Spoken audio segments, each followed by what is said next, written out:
સરકારી જમીન ઉપર બિનઅધિકૃત બાંધકામ ન થાય એના માટે સરકાર દ્વારા શું કાર્યવાહી કરવામાં આવે છે?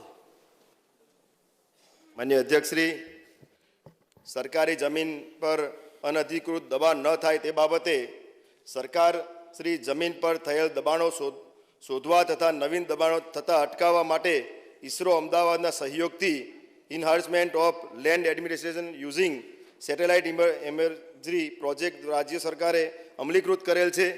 સદર પ્રોજેક્ટ અન્વયે GIS, કેડેસ્ટ્રલ મેપ તથા રિમોટ સેન્સિંગથી સરકારી જમીન પર થતા દબાણો, અનધિકૃત કબજા અંગે એલર્ટ ડાયરી મોબાઈલ એપ મારફતે સંબંધિત મહેસૂલી અધિકારીઓને મળે છે.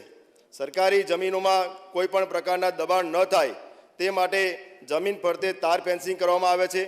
સરકારી જમીન ઉપર જે વ્યક્તિએ ઔદ્યોગિક, ધંધાકીય, કોમર્શિયલ દબાણ કર્યું હોય તો તેને લાઇટ, પીવાની પાણીની તથા ગટર જોડાણ ન મળે તેવી પાકી વ્યવસ્થા ગોઠવવા કલેક્ટરશ્રીઓને સૂચન આપવામાં આવે છે.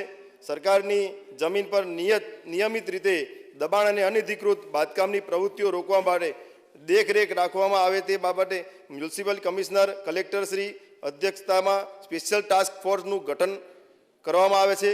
ગત નાણાકીય વર્ષમાં સરકારી જમીનો પરના દબાણો દૂર કરવાની કામગીરી માટે જિલ્લા કલેક્ટરશ્રીને ફાળવવામાં આવેલ ગ્રાન્ટ તથા થયેલ ખર્ચની વિગત છે.